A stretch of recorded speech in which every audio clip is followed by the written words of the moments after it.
Hello fellow leggers, you are joining us once again on London's South Bank at the National Theatre, where we are seeing a new adaptation of a play that is more than 350 years old, and that is the comedy by Molière, Tartuffe. So stick around to hear our thoughts and find out how many stars, and whether it's break a leg or leg it.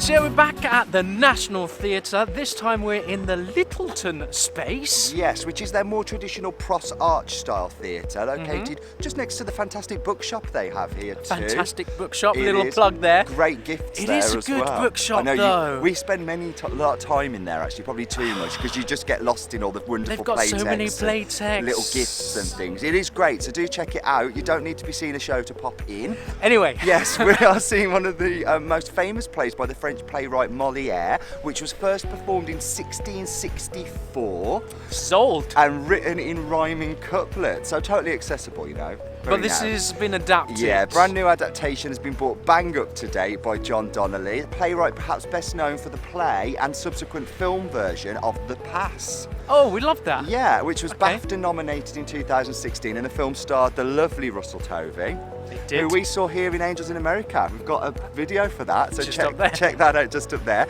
The director is Blanche McIntyre. We've seen other Blanche-led productions, including Titus Andronicus at the RSC, which was we liked that. Of that season, that Rome season. It was brilliant. It was probably the best thing we saw. Yep. And also The Writer at the Almeida. Yep. Not your fault, Blanche. In the title role here is Denis O'Hare. Now, Denis's other theatre credits include Take Me Out at the Donmar, not the quiz show with Paddy McGuinness. That's something quite different.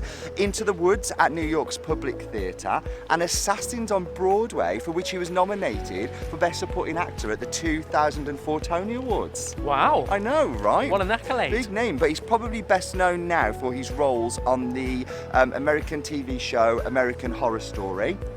For which he's received multiple Emmy nominations. Wow. Oh, that's quite exciting really, isn't it? Love a bit of French comedy. Moliere's probably also known for The Miser, which was playing here in London a little while ago, but we missed it. But his plays are redone quite a lot.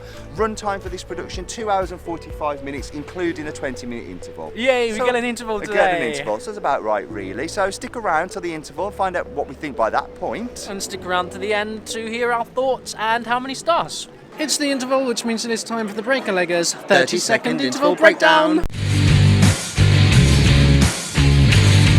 Go, what do you think so far? I'll start with me. It's an interesting piece. I think it's got a lot to say. I'm drawing huge parallels with sort of God complex, with sort of worshipping false idols and desperation. It's deep, yet it's told with a great amount of physical comedy. What about you? A bit mixed. It's growing on me as the act is progressing. I'm enjoying the physical comedy side of it. Tartuffe is a great comedy actor.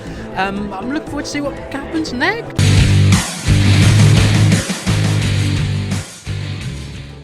We've come to the end.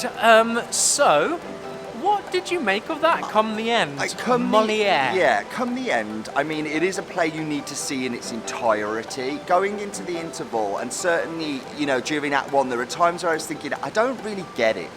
But I think it's a play of two halves. It's a highly intellectual piece of theatre with philosophical themes and a huge amount to think about, including takes on society and importance and privilege. There was even a bit of Brexit in there. Yeah, a little bit of Brexit. There was also things about social media, about not being able to afford to live in London. It felt very current in that respect, considering it's been taken a 300-plus-year-old I also got religion as well, like not blindly following religion, but like when you get rid of rational thinking and you just follow an ideal, regardless of the consequences. Usually because of desperation. Controversial. Yeah, but usually that is touched upon, the sort of what is it that makes somebody give up logic and follow, something else that someone has prescribed to be true. Ideology, yeah, and because other people fascinating, really. Really, yeah.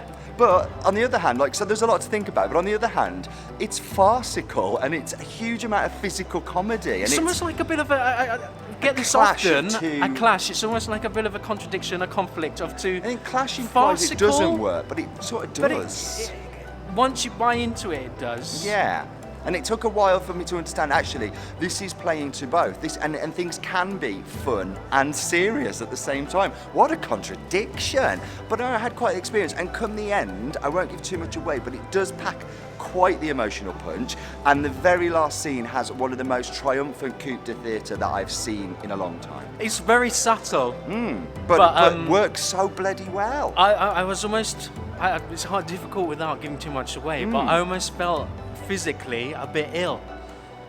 Don't say no more, because that's a bit of like, what could that even mean? Why? Does it even mean? It made you feel physically sick. Yeah, I did. I felt queasy. I physically felt queasy. Which is an amazing achievement from a directorial point there that they've decided to put in. So really subtle. I think for me as well, almost the first half of the first act is because it's more of the foundation and setting up the scene.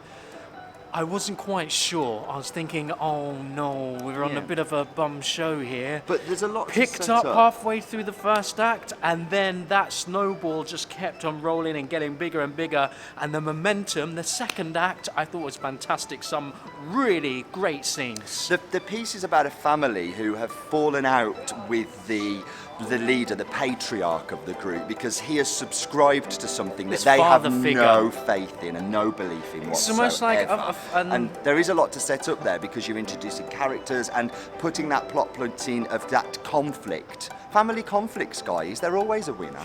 And as such, you get some real deep drama when he's giving his children ultimatums, and he's saying, you know, it's either this or get out of my house, and they're choosing to get out of the house, or I want you to marry this person or else. Yeah. You know, that's deep drama, and you've got all the family members. There's even a lot in there about things like arranged marriages, about reasons for getting married, and you could learn to love somebody as long as they're going to support you and secure, you know, keep you secure. Which, considering this was written over 300 years ago, and yet made modern, and those themes still resonate today. It's the power of the writing, guys. People are people. They don't really change. Now, that sort of strong patriarch figure, the role of Orgon, was played brilliantly by Kevin Doyle. Yep. I've been a fan for him for a long, long time. We last saw him in Fanny and Alexander, and he was amazing then. The Old Vic, and we loved that. And he's got a really strong presence, being controlling. I think the great thing about Kevin is he plays these sort of nice guys with a sinister undertone really well, because he did that in Fanny and Alexander. He's one of these actors that's able to sort of switch it up and unsettle you a little bit, and I really like that about him. Suited it very well. Also worth a mention is Olivia Williams, who played the role of Elmire, but she treads the boards here a lot, right? So the last show we saw her in was here at the Dorfman. Yes.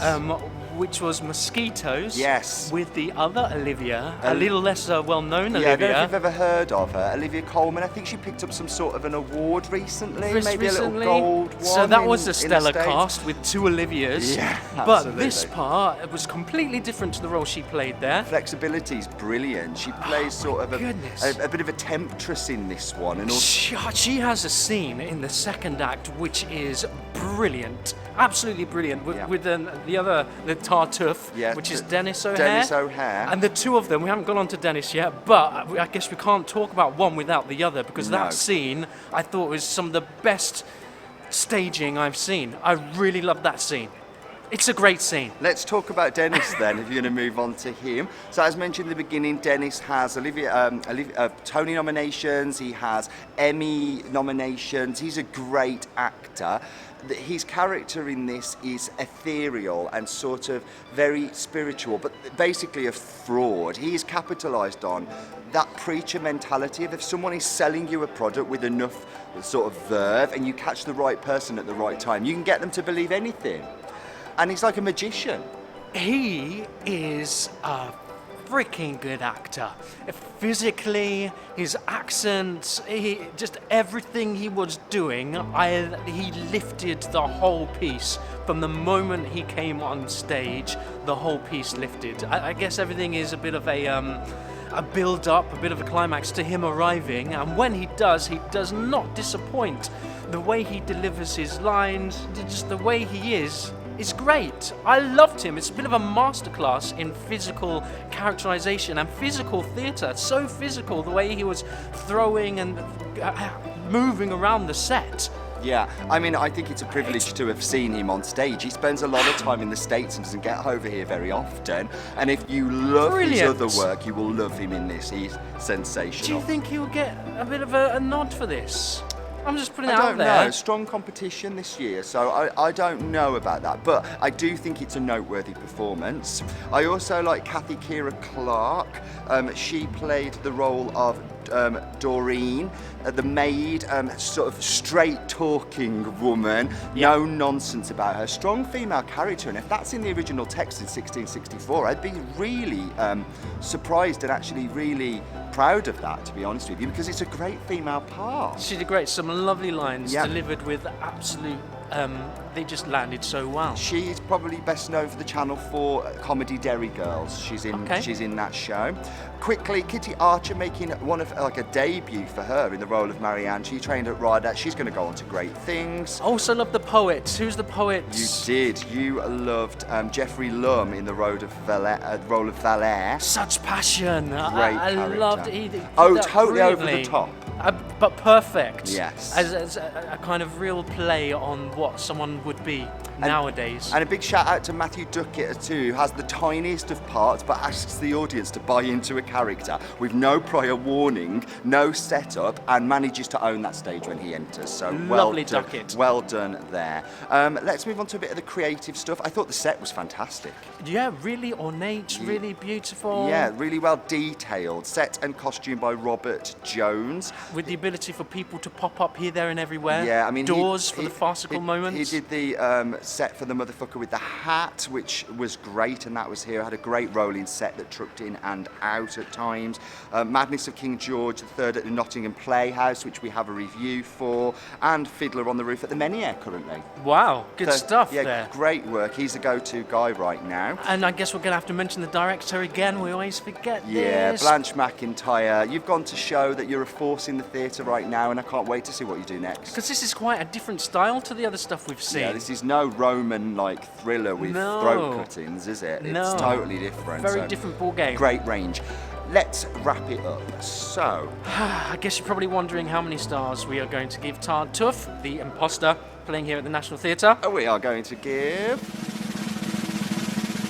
4 stars for this piece. Yeah, I just think it's a really strong comedy. I'm amazed that it stood the test of time so well, and the adaptation, has added a whole element to it by making it modern and completely accessible for a modern day audience, and particularly a London audience as well, because of money and that sort of struggle financially. There's lots of modern references, local references as well. Social, that being a social climber and the pressure that we have on to have an image on social media as well. I thought that was really... It's a real thinker. I'm going to take a lot away from this one. I think the more that's what theatre should be I think for. about it, the more I'm thinking, that's deep, man. It is. But that's just what he thinks. And that's just what he thinks. What do you think? Let us know down below. We'd love to hear from you. If you want to see more of us covering plays here and up and down the country, just hit subscribe and you'll see more of us. We're the Breaker Leggers. And we'll catch you again soon. Bye.